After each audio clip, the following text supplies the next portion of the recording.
To the rundown. The Jewish National Fund, or in Hebrew, Karen Kayemet Israel, is a nonprofit organization famous for its work to develop the land of Israel over more than the past century. It's most popularly associated with tree planting here, but of course it does far, far more than that. In fact, controlling some 13% of Israel's territory. Now, one area where the JNF has tread more cautiously for both political reasons and, in some cases, foreign tax laws is the West Bank.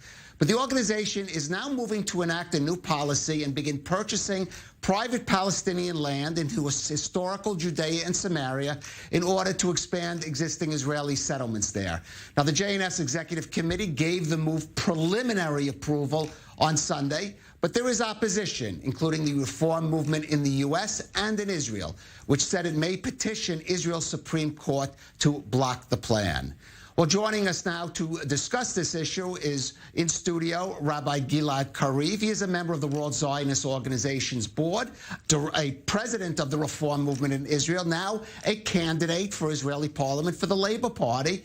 And also joining us from the JNF is Russell Robinson. He's the CEO of the Jewish National Fund USA, speaking to us from New York. And Russell, I'm going to start with you.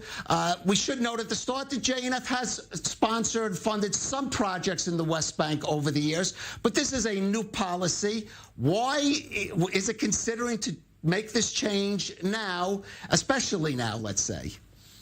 Well, thank you. And the reason I wanted to come on is that there's a difference between the Karen Kayemet in Israel, who made those decisions and is making those kind of moves, and the Jewish National Fund USA, which is a separate organization. Our work has been on 60% of the land of Israel in the Negev and 17% of the land in the Galilee. And that's where we spend 99% of our work in Israel at, and that's where we have been working. And the rabbi who is on sits at those tables of the WZO and the Karen Kayemet. Okay, but I'm asking you, you are still part of the JNF Karen Kayemet. I'm asking you why, though, the board of the Karen Kayemet is deciding to make this move now. No, I'm not part of it. So the Jewish National Fund USA has no seat on the Karen Kayemet, and the Karen Kayemet has no seat on the Jewish National Fund USA. Two separate organizations and make their own decisions and make their own funding decisions and implementation of project decisions through the WZO and the Karen Kayemet, the Jewish Agency, all of them together. That is the organizations that are making those decisions. Okay, so I want to be clear. No money that goes to the Jewish National Fund is going to the Karen Kayemet that could be used for these purposes? None at all. All right. I have to ask then, Rabbi Kariv, why are you opposing this decision by the Karen Kayemet Israel? First of all, shalom, Russell. I want to refer to the important comments made by Mr. Robinson. There is a reason why it is important for JNF USA to make it clear that this decision has nothing to do with the work of JNF USA. Mainly because the vast majority of Jews outside Israel and half of the Jewish population in Israel don't want to see an expansion of the settlements. And there are two main reasons why we oppose this move of the new leadership of Kakal. First, because according to the bylaws of Kakal and JNF, JNF can purchase lands only in those territories that are under the direct jurisdiction of the Israeli government. And the territories are not under this jurisdiction. More important, we have a sacred duty to keep a wide Jewish Zionist consensus around the work of the national institutions. One of the most divisive questions in Israel and around the Jewish world is the issue of the territories and the settlements. And there is no need, with all the social issues that we are facing inside sovereign Israel, to split the Zionist movement around purchasing lands in the territories. If the Israeli government wants to expand the territories, it needs to do it directly. This government, our government, cannot use the national institutions as a tool, as a long arm to implement its right-wing policies if we want to keep this wide Zionist table. Right. Russell, the fact that you want to come on here and make that clarification, I think, indicates you have some concern that this decision by Karen Kayemet Israel could impact on the JNF in the United States. Is that correct? Well, look, and I wanted to make a clarification because I think it's important to clarify the two separate organizations. But I do think that it's part of what exactly, even what the rabbi was talking about, the vast majority of Jews in the diaspora want to talk about our future. The vast majority of the Jews in the diaspora want to talk about our common destiny. They want to connect not to the hallways of the Knesset.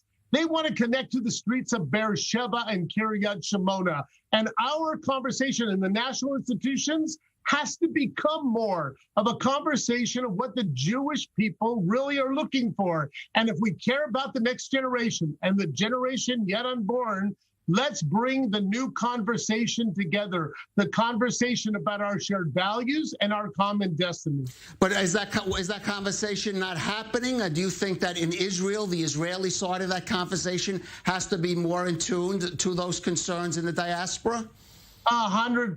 It's not happening because everybody in the national institutions in Israel think that we're consumed, in the national leadership of Jewish organizations, even in the diaspora, consumed with hallways of the Knesset conversations or hallways in the Congress, where I'm telling you our 600,000 partners, not donors, are consumed with being involved with the communities in the Negev and the Galilee. They could tell you who the mayor of Kiryat Shemona is. They could tell you where in Akko programs are. They can tell you what's happening in Beersheba.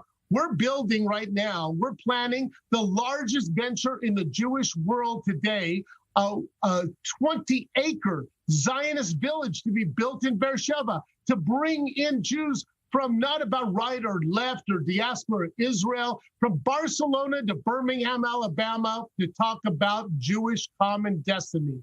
All right. Well, Gilad, let me ask you, are you concerned, you're in the board of the World Zionist Organization, that this kind of decision here in Israel could impact on an organization like the JNF globally? Definitely. Look, first we need to say that the situation that we have in the States, that we are talking about two separated organizations. This is not the case with other countries around the world. And in those countries, the work of JNF is directed by the offices in Jerusalem. And it's clear to us that if Kakal, Keren Kayemet Israel, the JNF, will be deeply involved with purchasing lands across the Green Line, we will lose the support of many partners of JNF inside the Jewish community and outside the Jewish community. And as Mr. Robinson said, we are facing so many joint challenges that we don't need to bring the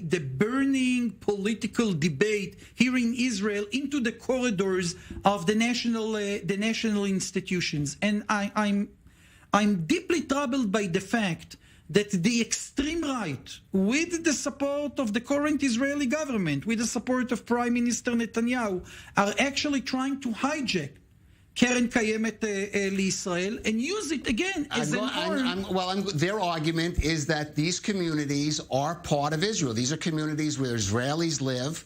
I agree the JNF has been involved, and we've even heard it in other communities where Israelis lived in periphery, and they define this as the periphery of Israel. First of all, I fully agree with you that there are Israeli citizens that are living across the Green Line in Judea and Samaria.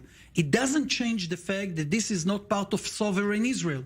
There is a clear definition. Look, this current government didn't implement the plan for unilateral annexation.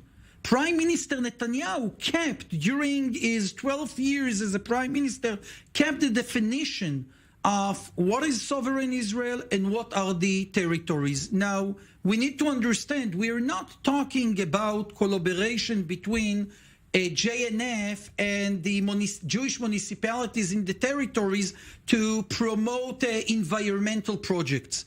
We are talking about a specific element of purchasing Palestinian private lands with the financial resources of the entire Jewish people in order to expand the settlements. This is the debate. And the fact that the right-wing players in JNF are saying, well, they are Israeli citizens. We all know they are Israeli citizens. My tax money goes also to support the social services in those communities. But when it comes to purchasing lands, Palestinian lands, with a clear attempt to make any future political solution between us and the Palestinians more challenging or more distant, this is not the role of JNF. And we need to keep the Zionist Jewish tent wide as much as we can. And by taking those partisan decisions and allowing extreme forces to set the agenda for the national institution, we're actually cutting the branch of tree that we are using in order to sit together. And again, I think that the current leadership of JNF is using the fact that we are heading towards national elections in Israel. They are using the fact that we're at the beginning of a new era in the relations between Israel and the American administration, and they are trying to use this challenging moment in order to set facts on ground. And it's not only about the reform movement.